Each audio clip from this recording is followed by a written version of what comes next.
आदर्श विद्या मंदिर online classes में आपका स्वागत है। आज हम कक्षा 12 की गृह विज्ञान में कार्य आजीविका तथा जीविका में कार्य जीविका और आजीविकाएं पर चर्चा करेंगे। पिछले वीडियो में हमने कार्य और अर्थपूर्ण कार्य पर चर्चा की थी। पिछली बार हमने पढ़ा था कि कार्य एक गतिविधियों का समूह है, फिर भी आवश्यक नहीं है कि वेतन के लिए ही करें। इसमें उद्यम वृत्ति, परामर्श, स्वेच्छा वृत्ति, अनुबंध, समाज कल्याण के लिए भी सामाजिक कार्य और अन्य व्यावसायिक गतिविधियां सम्मिलित हो सकती हैं। जीविका का अर्थ है साधन, व्यवसाय तथा जिसके द्वारा कोई मूलभूत आवश्यकताओं की पूर्ति के लिए स्वयं की सहायता करता है तथा अपनी जीवन शैली को बनाए रखता है। यानी कि मनुष्य जीविका अपने परिवार का भरण पोषण करने के लिए, उनकी हर आवश्यकता पूरी करने के लिए और अपनी जीवन शैली को बनाए रखने के लिए जो धन अर्जित करता है वो जीविका है। इसमें व्यवसाय और जीविका मार्ग तथा जीवन शैली से संबंधित कार्य की रूपरेखा सम्मिलित होती है कि हमें कैसे जीविका को उपार्जन करना है, इसकी रूपरेखा सम्मिलित होती है। दूसरी ओर जीविका प्रत्येक व्यक्ति के लिए अलग अलग रूप में विशिष्ट होती है तथा उनमें बदलाव भी आता रहता है। जीविका एक जीवन प्रबंध संकल्पना है, यानी कि जीविका जीवन के प्रबंध को जीवन को सही से चलाने की संकल्पना है। जीवन पर्यंत जीविका में विकास होता रहता है, जिसमें प्रबंधक भूमिकाएं, वेतनिक और अवैतनिक कार्यों में संतुलन बनाए रखना सीखना शामिल होता है। साथ ही साथ व्यक्ति जीवन संबंधी भूमिकाएं और निजी तौर पर तय किए गए भविष्य की ओर गमन करने के लिए आवश्यक कभी भी और कहीं भी किए जाने वाले परिवर्तन भी सम्मिलित है। यानी कि जो व्यक्ति अपने भविष्य का लक्ष्य निर्धारित करता है, उसके लिए वो जीविका उपार्जित करने के कार्य में परिवर्तन भी कर सकता है। वेबस्टर शब्दकोश में जीविका को इस प्रकार परिभाषित किया गया है कि विशेष रूप से सार्वजनिक, व्यावसायिक अथवा व्यापारिक जीवन से जुड़े निरंतर प्रगतिशील क्षेत्र तथा व्यवसाय कार्य है। श्रम अथवा कर्तव्य जो व्यक्ति द्वारा उसकी आजीविका के लिए चयनित जीविका अथवा रोज का सामान्य माध्यम है। कोई व्यक्ति जो कुछ भी चुनता है, व्यापक रूप से वह शरीर और मनोवृत्ति दोनों पोषण करने के साथ साथ दूसरों को भी लाभान्वित करता है। यानी कि जीविका अपने परिवार के साथ साथ औरों का भी लाभान्वित करे। निम्नलिखित दंत कथा अभी भी एक विवेचित संकल्पनाओं को दर्शाती है कि 3 व्यक्ति मजबूत हथौड़े से पत्थर तोड़ रहे हैं। उनसे पूछा गया कि क्या कर रहे हो, तो पहले व्यक्ति ने उत्तर दिया, ये मेरा रोजगार है, मैं इन चट्टानों को छोटे छोटे टुकड़ों में तोड़ रहा हूँ। दूसरे व्यक्ति ने कहा, ये मेरी आजीविका है, मैं चट्टानों को तोड़कर अपने परिवार का भरण पोषण करता हूँ। तीसरे व्यक्ति ने कहा कि मेरी एक कल्पना है कि एक मूर्तिकार बनने की, इसलिए मैं इस बड़े पत्थर से एक मूर्ति गढ़ रहा हूँ। तीसरे व्यक्ति ने ये कल्पना कर ली थी कि हथौड़े की प्रत्येक चोट उसकी जीविका को साकार करने के लिए योगदान देगी। यानी कि वो उस पत्थर से मूर्ति बनाएगा और उस मूर्ति को बेचकर धन उपार्जित करेगा। तो ये जो हथौड़े की चोट है वो उसके जीविका को चलाने के लिए योगदान देगी। जबकि पहले और दूसरे व्यक्ति का ध्यान उसके रोजगार और आजीविका पर ही था।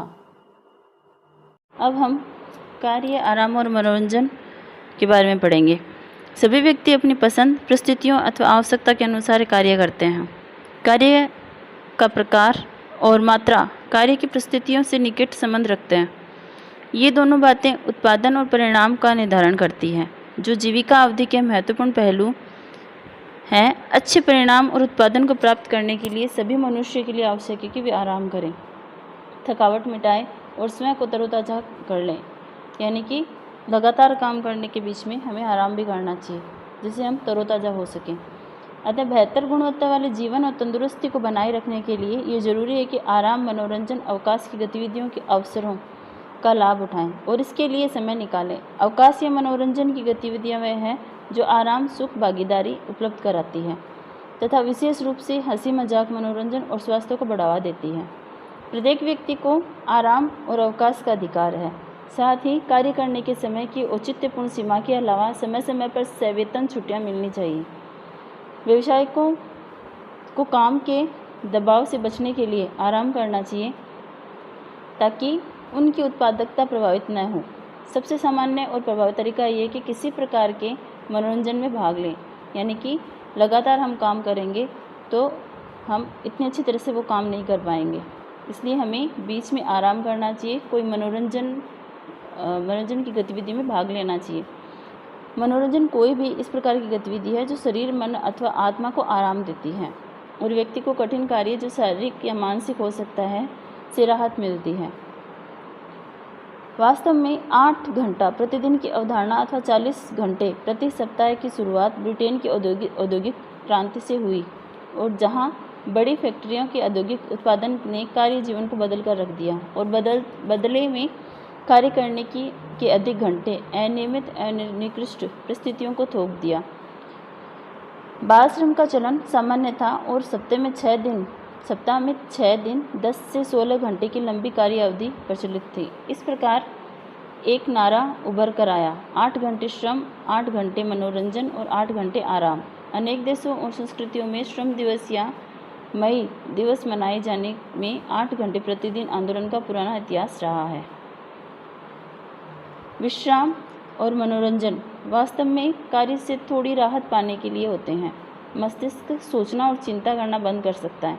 यदि तंत्रिकाओं और पेशियों को कुछ विश्राम मिलता है तो वे ऊर्जावान हो जाती है। कोई व्यक्ति जो भी काम अथवा गतिविधि कर रहा है उसमें परिवर्तन करने से ये लाभ मिल सकता है। विश्राम के लिए व्यक्ति जिन गतिविधियों को अपनाता है वे आरामप्रद और स्वास्थ्यप्रद, आनंदप्रद होनी चाहिए। घर में परिवार के साथ बिताए हुए कुछ शांत घंटे क्लब